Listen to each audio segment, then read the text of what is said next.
இன்னைக்கு நாம இந்த சீரிஸோட ஃபைனல் எபிசோட் தான் பார்க்க போறோம். போன எபிசோட் கடைசியில நம்ம லாயர் ஹீரோயினுக்கு ப்ரப்போஸ் பண்ண, ஹீரோயினும் ஒத்துக்கிறா. அப்புறம் அவரும் அவளை டேட்டிங்க்கு கூப்பிட, அவளும் அடுத்த நாள் ஒரு ஹோட்டலுக்கு போறா. பார்த்தா லாயர் வேற ஒரு பொண்ணோட உட்காந்துருக்காரு. அந்த பொண்ணு லாயரோட கையை பிடிச்சிட்டு உட்காந்துருக்கா. இப்ப இந்த எபிசோடுக்கு போறதுக்கு முன்னாடி இந்த சீரீஸை நீங்க ஃபுல்லா பார்க்கணும்னு நினைச்சீங்க அப்படின்னா கீழே டிஸ்கிரிப்ஷன் பாக்ஸ்ல டெலகிராம் குரூப்போட லிங்க் இருக்கு. அதை கிளிக் பண்ணி போங்க. உள்ள எல்லா எபிசோட்ஸும் இருக்கும். அதே மாதிரி நம்ம வாட்ஸ்அப் சேனல்ல ஜாயின் பண்ணனால ஜாயின் பண்ணுங்க. லிங்க் கீழே கொடுத்துருக்கேன். இப்போ இந்த எபிசோட் ஸ்டார்டிங்ல ஹீரோயின் லாயர் வேற ஒரு பொண்ணு கூட உட்காந்துருக்கிறத பாக்குறா. அந்த பொண்ணு லாயர் கையை பிடிச்சிட்டு ஏதோ சொல்லிட்டு இருக்கா.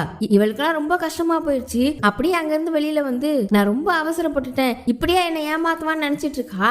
அப்புறம் பார்த்தா திரும்ப வந்து டே லாயர் அப்படின்னு கூப்பிட்டு அவ பேக வச்சு அவனை 2 அடி போட்டுட்டு, நீயும் மொத்தமா தான்டா, உன்னை போய் நம்பினேன் பாரு அப்படின்னு சொல்ல, நீ தப்பா எடுத்துக்கிட்ட அப்படின்னு லாயர் சொல்ல, தப்பா எடுத்துக்கிட்டேனா, இதுக்கு முன்னாடியே நான் இதெல்லாம் பாத்திருக்கேன்டா, இது யாரு உன் எக்ஸ் கேர்ள் ஃப்ரெண்டா இல்ல உன் எக்ஸ் ஒய்ஃபா அப்படின்னு சொல்லிட்டு கீழே டம்ளர்ல இருந்த தண்ணி எடுத்து லாயர் மூஞ்சிலே குட்டுறா. பார்த்தா அது கனவு போல. லாயரை வேற ஒரு பொண்ணு கூட பார்த்துட்டு அவ வெளியில வந்தது மட்டும்தான் உண்மை.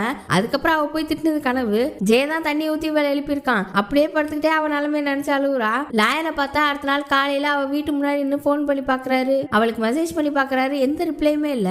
என்னாச்சு பேசவே மாட்டாளே அப்படின்னு யோசிச்சுட்டு இருக்காரு. அப்புறம் ஹீரோயினுக்கு இன்னொரு அதிர்ச்சி. ஒரு கப்பிள்ஸ் ஹீரோயினோட வீட்டை வாங்கினாங்கல்ல, அவங்களோட கல்யாணம் கேன்சல் ஆயிடுச்சான். அதனால இந்த வீடு வேணான்னு சொல்லிட்டாங்களாம். அந்த ரியல் எஸ்டேட் ஏஜென்ட் லேடி இருக்குல்ல, அவங்க வந்து சொல்லிட்டு இருக்காங்க. அப்புறம் இந்த டெபாசிட் எல்லாம் திருப்பி கொடுக்க வேணான்ற மாதிரி சொல்றாங்க. ஆனா ஹீரோயினுக்கு அதுல உடன்பாடு இல்ல. அந்த ஊர்ல எல்லாம் டெபாசிட் ரொம்ப அதிக அமௌண்டா இருக்கும். 5-6 வருஷம் சேர்த்து வச்சுதான் டெபாசிட் அமௌண்டே ரெடி பண்ணுவாங்க. அந்த லேடியும் கான்ட்ராக்ட்ல இருக்கு, அவங்க வீட்டை வாங்கினா டெபாசிட் திருப்பி கொடுக்க வேணாம் அப்படின்றாங்க. இப்ப அப்படி ஹீரோயின் கஃபேல இருக்கா. அங்க அப்படி ஹீரோயின், ஏமி, ஹன்னா 3 பேரோட குரூப் சாட் இருக்கும்ல, அதுல உட்காந்து பேசிட்டு இருக்காங்க.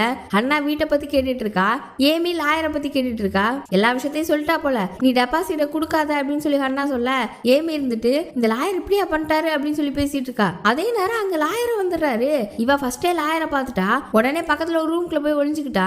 லாயரும் வந்து ஒரு காஃபி ஆர்டர் பண்ண, கிம்மு அதை ரெடி பண்ணி கொடுத்துட்டு அவரே பாக்குறான். அவர் அப்படி ஏதோ யோசனையில இருக்க. ஹீரோயின் வேலையை விட்டு நின்னுட்டாங்க அப்படின்னு சொல்றான். வேலையை விட்டு நின்னுட்டாங்களா லாயர் ஷாக் ஆக, உங்களுக்கு தெரியாதா அப்படின்னு சொல்லி கிம் கேட்டுட்டு மனசுக்குள்ள ஒருவேளை அந்த ஆள் இவர் இல்லையோன்னு யோசிக்கிறான். அதாவது ஹீரோயினுக்கு பிடிச்சது இவர் இல்லையோன்னு யோசிக்கிறான். அங்க வச்சே ஹீரோயினுக்கு மறுபடியும் லாயர் போன் பண்ணி பாக்குறாரு. கரெக்டா அந்நேரம் நேத்து ஒரு ஹோட்டல்ல ஒரு பொண்ணு வந்துச்சுல, அந்த பொண்ணு அங்க கஃபேல வந்து நிக்கிறா. இப்ப அப்படி ஏமியோட இடத்துல தான் கட்டுறாங்க. அங்க அண்ணாவோட பசங்க 2 பேர் நின்னுட்டு இருக்காங்க. இவதான் ஸ்கூல்ல இருந்து கூப்பிட்டு வந்திருப்பா போல. இப்ப அப்படியே அண்ணாவோட ஹஸ்பண்டும் அங்க வர தேங்க்ஸ் சொல்லிட்டு பசங்க 2 பேரையும் கூப்பிட்டு போலான்னு பாத்துட்டு இருக்காரு. அப்ப அங்க ஏமியோட ஹஸ்பண்டும் வர அண்ணாவோட ஹஸ்பண்ட பாத்துட்டு, எப்படி நீங்க 2 ட்வின்ஸையும் பத்துக்கிட்டு இப்ப 3வது ஒரு குழந்தையும் பத்துக்க போறீங்க அப்படின்னு கேட்டுட்டு இருக்கும்போது அண்ணாவோட ஹஸ்பண்டுக்கு போன் வருது. அண்ணாவுக்கு பிரசவ வலி வந்துருச்சுன்னு சொல்றாங்க. இவரும் டக்குன்னு நாளைக்கு தான் ஆபரேஷன் பண்றதா இருந்துச்சு, இன்னைக்கு பிரசவ வலி வந்துருச்சான், குழந்தை பிறக்க போகுது அப்படின்னு சொல்லிட்டு பசங்களையும் கூப்பிட்டு வெளியில போறாரு. அப்படியே இன்னொரு பக்கம் கஃபேல பார்த்தா ஹீரோயின் அந்த ரூமை விட்டு வெளியில வரா. அங்க லாயர் அந்த பொண்ணோட உட்காந்து பேசிட்டு இருக்காரு. இத ஹீரோயின் பாத்துற கூடாதுன்னு வேகமா கிம் வந்து மறைக்க பாக்குறான். ஆனா அதுக்குள்ள அவ பாத்துட்டாளா, சரி இன்னும் கொஞ்ச நேரம் உள்ள இருங்க அப்படின்னு சொல்லி அனுப்பி வைக்கிறான். கிம்முக்கு ஒரு டவுட் இருக்கு போல, லாயர் தான் இவளுக்கு பிடிச்ச பையன். ஹீரோயின் போனது பாத்ரூம் தான் போல. அங்க உட்காந்து ஃபீல் பண்ணிக்கிட்டு இருக்கா. ஏற்கனவே அவளோட எக்ஸஸ் பண்ணி ஏமாத்தினானா, அதுக்கப்புறம் லாயர் கூட பேசுனதுலாம் ஞாபகம் வருது. நான் இதுக்கப்புறம் லவ் பண்ண மாட்டேன்னு சொன்னார்ல, அதெல்லாம் யோசிச்சு பார்த்துட்டு இவ்வளவு பேசின, இப்ப நீயே ஏமாத்திட்டாளேன்ற மாதிரி அழுவுறா. அப்படியே அங்க அண்ணாவோட ஹஸ்பண்ட பார்த்தா குழந்தைங்களை வெளியில கூட்டு போனார்ல, அப்புறம் பசங்களை உள்ள கூட்டிட்டு வந்து ஏமி கிட்டேயும் அவ ஹஸ்பண்ட் கிட்டேயும் எனக்கு ஒரு உதவி பண்ணுங்கன்னு கேக்குறாரு. அவங்க பாட்டி ஊர்ல இருந்து வந்துட்டு இருக்காங்களாம். அது வரைக்கும் குழந்தைங்களை பாத்துக்க சொல்றாரு. இன்னொரு பக்கம் அப்படி லாயரை கட்டுறாங்க. சாயந்தரம் ஆயிடுச்சு. அவர் அப்படி வீட்டுக்கு போயிட்டு இருக்கும்போது ஒரு ரியல் எஸ்டேட் ஏஜென்ட் இருந்தாங்கல்ல, அவங்க ஆபீஸ் முன்னாடி ஹீரோயினோட பிளாட் நம்பரை போட்டு சேலுக்கு போடுறாங்க.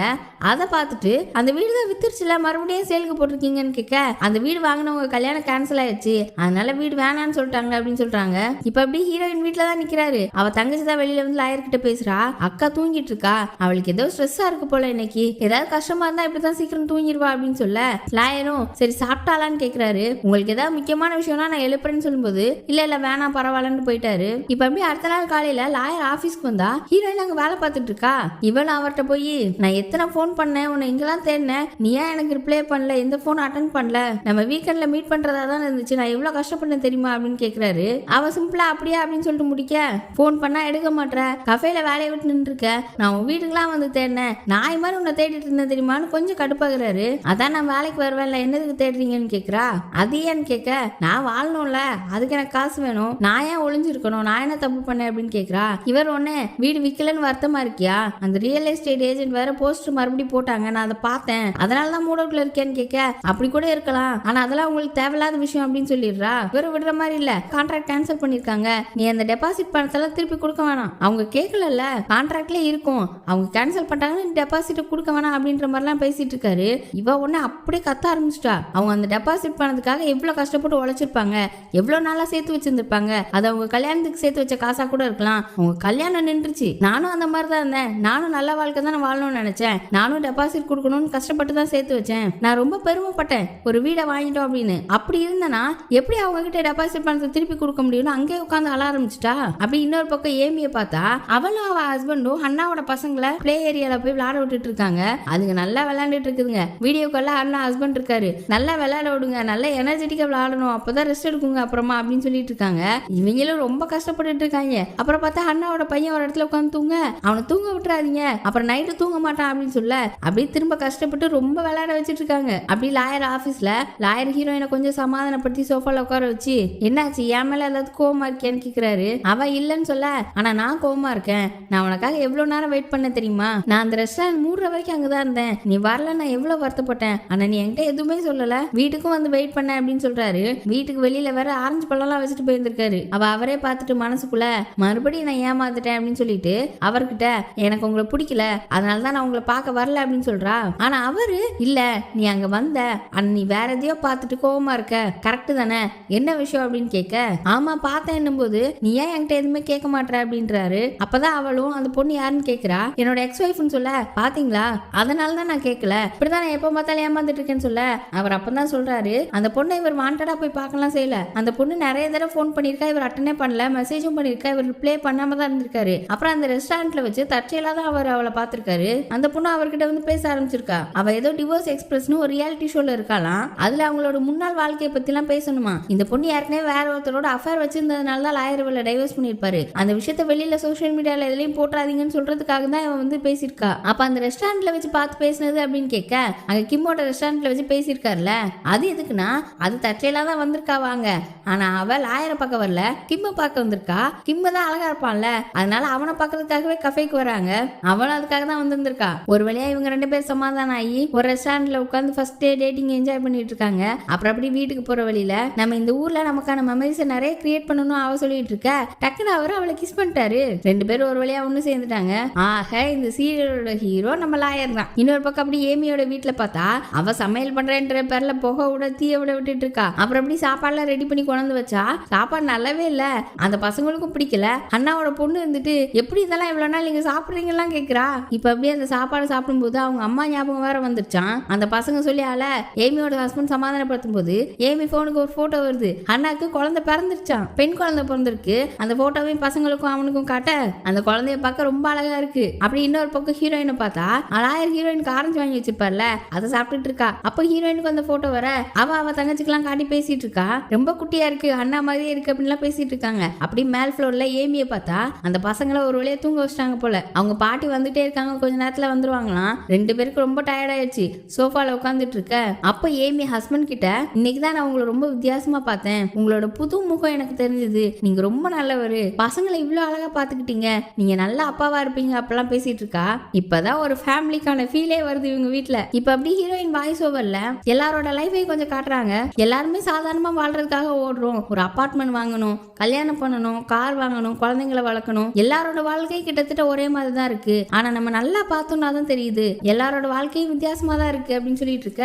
அப்படி தங்கச்சிக்காரியும் ஜெய கூப்பிட்டுட்டு நியூயார்க்கு கிளம்புறா. அப்படி அவங்கள அனுப்பி விட இன்னொரு பக்கம் கிம்ம பார்த்தா அவன் ஒரு ஷோல இருப்பான் போல. அத லூயிஸோட அம்மாவும் ஷனனோட அம்மாவும் பார்த்துட்டு இருக்காங்க. அப்ப அங்க ஈத்தனோட அம்மா வராங்க. ரொம்ப நாள் ஆச்சு போல இவங்களை பார்த்து, எப்படி இருக்கீங்க என்னையாவது வந்து சந்தோஷமா பேசுறாங்க. ஈத்தனோட அம்மா இப்போ ஒரு வெப்சைட்ல சின்ன குழந்தைங்களோட ட்ரெஸ் எல்லாம் சேல் பண்ணிட்டு இருக்காங்க போல. தற்செயலா இவங்க ஈத்தனுக்கு ஒரு ட்ரெஸ் தச்சிருக்காங்க, அது பக்கத்துல உள்ளவங்களுக்கு எல்லாம் பிடிக்க ஆர்டர் போட்டிருக்காங்க. அதனால இவங்களே இப்ப அந்த மாதிரி பிசினஸ் ஆரம்பிச்சுட்டாங்க. இவங்களும் நாங்க உங்களை ரொம்ப மிஸ் பண்ணோம்னு சொல்ல, அப்படியா அப்ப ஏன் இவ்வளவு நாளா என்கிட்ட பேசவே இல்ல, ஒரு கால் கூட பண்ணல அப்படின்னு சொல்லிட்டு அவங்க கோவமாலாம் பேசல. முன்னாடிதான் கோவமா இருந்திருப்பாங்க, இப்ப சந்தோஷமா சிரிச்சுதான் பேசுறாங்க. ஈத்தனோட அம்மாவும் இப்ப ஒரு வழியா மாறிட்டாங்க, எல்லாரும் கூட கேஷுவலா பேசிட்டு இருக்காங்க. அப்புறம் அப்படி ஹீரோயினோட வீட்டுல பார்த்தா அங்கதான் ஹீரோவும் இருக்கான். இதுங்க ரெண்டும் ஜாலியா பேசிட்டு இருக்குதுங்க. லாயரும் இனிமே அவங்க இவங்க எல்லாம் பேச வேணாம், கேஷுவலா பேசுவோம் அப்படின்னு சொல்லிட்டு இருக்காரு. டக்குனு ஹீரோயின் அவரை கிஸ் பண்ணிட்டா. அப்படியே ரெண்டு பேரும் கிஸ் பண்ணிட்டு இருக்க. யாரோ வீட்டுக்கார கதவை திறக்கிறாங்க. யாரான்னு பாதற லாயரும் போர்வை பொத்திட்டு பெட்ல படுத்துக்கிட்டாரு. ஹீரோயினோட தங்கச்சி பெட்ரூம் கதவை திறக்கிறா. அவ கொஞ்ச நாள் நியூயார்க்ல இருந்துட்டு திரும்ப வந்துட்டா. அவளுக்கு அங்க பிடிக்கலையா. ஹீரோயினுக்குலாம் ஷாக்கு தாங்கல. ஏன்னா அங்க லாயர் இருக்கார்ல.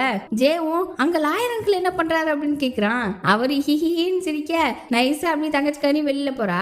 இப்பதான் சொல்றா நான் கொஞ்ச நாள் மட்டும் தான் இங்க இருப்பேன், அதுக்கப்புறம் போயிருவேன்னு சொல்ல ஹீரோயின் ஒண்ணு அதென்ன வாரா போற என்ன ஆச்சு உனக்கு அப்படின்னு கேட்க லாயரும் சும்மா இருமதா அவ என்ன சொல்றான்னு கேளுன்னு சொல்ல அவ இருந்துட்டு எங்களுக்கு கொரியால இருக்கதான் ஆசையா இருக்கு. ஜேக்கு ஒரு குடும்பம் தேவைப்படுது.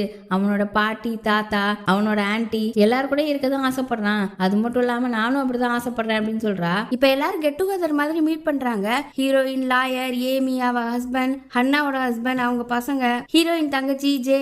ஹன்னா மட்டும் வரல. அவ வீடியோ கால்ல வந்து பேசுறா. எல்லாரும் சந்தோஷமா பேசி ஜாலியா இருக்காங்க. அப்படி இந்த சீரிஸ் முடியுது. ஸ்பெஷலாவே உமன்ஸ்க்கு எடுத்த சீரிஸ். அதாவது கல்யாணத்துக்கு அப்புறம் அவங்க வாழ்க்கை எப்படி இருக்கு, ஒரு டிவோர்ஸியோட வாழ்க்கை எப்படி இருக்கு, ஒர்க்கிங் உமனோட வாழ்க்கை எப்படி இருக்கு, ஹவுஸ் ஒய்ஃபோட வாழ்க்கை எப்படி இருக்கு, அவங்க என்னென்ன கஷ்டங்கள்லாம் ஃபேஸ் பண்றாங்க, எல்லா டைப் ஆஃப் உமனையும் அப்படியே காமிச்சிருப்பாங்க. என்ன கொஞ்சம் காமெடியா ஜாலியா கொண்டு போயிருப்பாங்க. இது நார்மலான ஒரு சீரிஸா இருந்தா இவ்வளவு காமெடியெல்லாம் இருக்காது. எல்லாரோட நிலைமையும் பார்க்க கொஞ்சம் கஷ்டமா தான் இருந்திருக்கும். ஆனா கொஞ்சம் ஜாலியா சூப்பரா கொண்டு போயிட்டாங்க. நம்ம சீக்கிரமாவே அடுத்த ஒரு ஹிஸ்டாரிக்கல் டிராமால பார்க்கலாம். கண்டிப்பா மிஸ் பண்ணாம பாருங்க. அதுக்கு சேனலை சப்ஸ்கிரைப் பண்ணி பெல் ஐகானை பிரஸ் பண்ணி வச்சுக்கோங்க. வீடியோ பிடிச்சிருந்தா லைக் பண்ணுங்க, ஷேர் பண்ணுங்க. Bye by.